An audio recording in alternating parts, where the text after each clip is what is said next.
नमस्कार प्यारे बच्चों, मैं विराम फिजिक्स की क्लास 12 में आज गतिमान आवेश और चुंबकीय क्षेत्र का जो चैप्टर चल रहा है ओरेस्टेट का प्रयोग क्या है, इसको सरल से सरल भाषा में आप तक पहुंचाने का प्रयास करूंगा। प्यारे बच्चों, आज ये जो लेक्चर नंबर 5 है, आइए स्टार्ट करते हैं।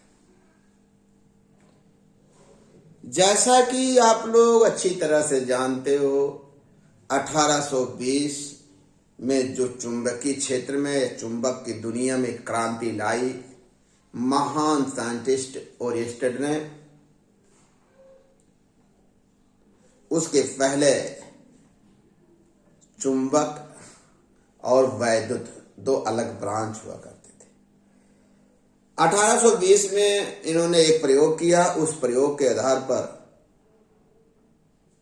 चुंबक की दुनिया में क्रांति ला दी, जिससे वैद्युत और चुंबक दो अलग अलग ब्रांचें न होकर एक ब्रांच होती है, जिसे विद्युत चुंबकत्व कहते हैं।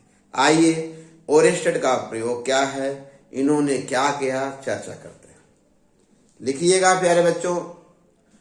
महान साइंटिस्ट ओरेस्टेड ने अपने प्रयोगों द्वारा यह सिद्ध किया कि जब किसी धारावाही चालक में धारा प्रवाहित की जाती है तो उसके चारों तरफ चुंबकीय क्षेत्र उत्पन्न हो जाता है। जैसे बेटा, ये अगर सपोज दैट धारावाही चालक है जिसमें धारा प्रवाहित की जा रही, जैसे ही धारा प्रवाहित करेंगे इसके चारों तरफ क्या उत्पन्न हो जाएगा, मैग्नेटिक फील्ड, चुंबकीय क्षेत्र उत्पन्न हो जाएगा। अगर यह इनका स्टेटमेंट है, मुझे विश्वास है कि आप नोट कर लिए होंगे प्यारे बच्चों। इसका मतलब हुआ इनके स्टेटमेंट से, इनके प्रयोग से यह स्पष्ट हो रहा है, यदि धारावाही चालक में धारा प्रवाहित ना करते तो चुंबकीय क्षेत्र ना होता। जब धारावाही चालक में धारा प्रवाहित किया गया तभी चुंबकीय क्षेत्र हुआ। इसका मतलब है चुंबकीय क्षेत्र की उत्पत्ति का जो मूल कारण है गतिमान आवेश अथवा वैद्युत धारा। गतिमान आवेश अथवा वैद्युत धारा ही चुंबकीय क्षेत्र के उत्पत्ति का कारण है। इसका मतलब वैद्युत है तो चुंबक है, चुंबकीय क्षेत्र है। वैद्युत क्षेत्र है तो चुंबकीय क्षेत्र है। वैद्युत के कारण चुंबकीय क्षेत्र हुआ। इसके बाद के विज्ञान को आगे हम चर्चा करेंगे कि चुंबकीय क्षेत्र से वैद्युत धारा उत्पन्न किया, अर्थात दोनों में एक रिलेशन बना। ठीक, साइंटिस्ट ओरेस्टेड ने अपने एक प्रयोग किया जिससे उन्होंने यह सिद्ध किया कि धारावाही चालक में धारा प्रवाहित करते हैं तो उसके चारों तरफ चुंबकीय क्षेत्र उत्पन्न हो जाता है। आइए इसके सरल प्रयोग द्वारा समझाते हैं। यह विद्युत परिपथ 1, 2, 3, इन तीनों को क्रमवार समझिएगा प्यारे बच्चों। ए भी एक धारावाही चालक है, ए भी एक धारावाही चालक है, ए भी धारावाही चालक। इसमें एक वैद्युत परिपथ बनाए हैं। जो सर्किट 1 है, इसमें कुंजी के जो है खुली है। जब कुंजी के खुली है माने चालक ए बी में कोई धारा प्रवाहित नहीं होती है। इसके समीप रखी चुंबकीय सुई में किसी प्रकार का डिफ्लेक्शन या विक्षेप नहीं होता है।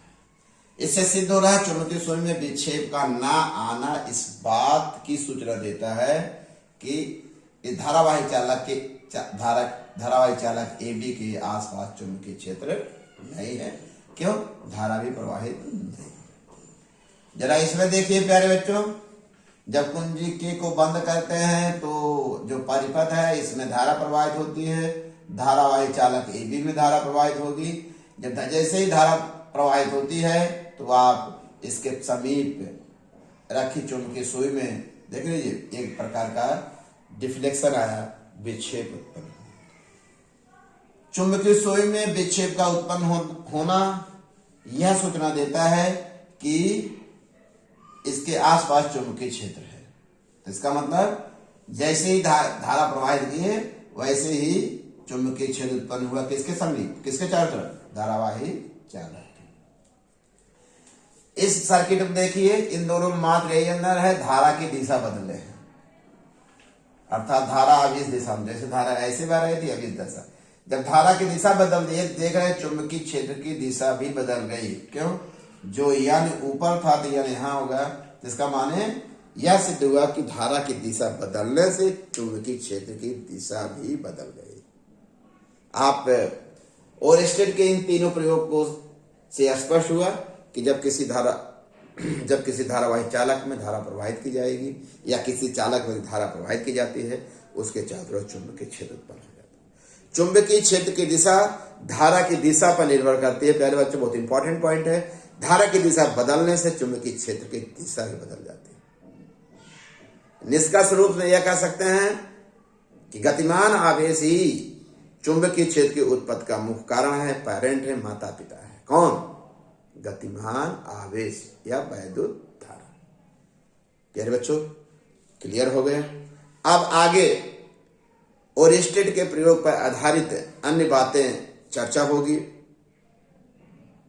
मुझे विश्वास है कि यह टॉपिक आपको अच्छी तरह से समझ में आ जाएगा। निश्चित रूप से केवल एक बार मेरा वीडियो लास्ट तक देखिए। धन्यवाद बेटा।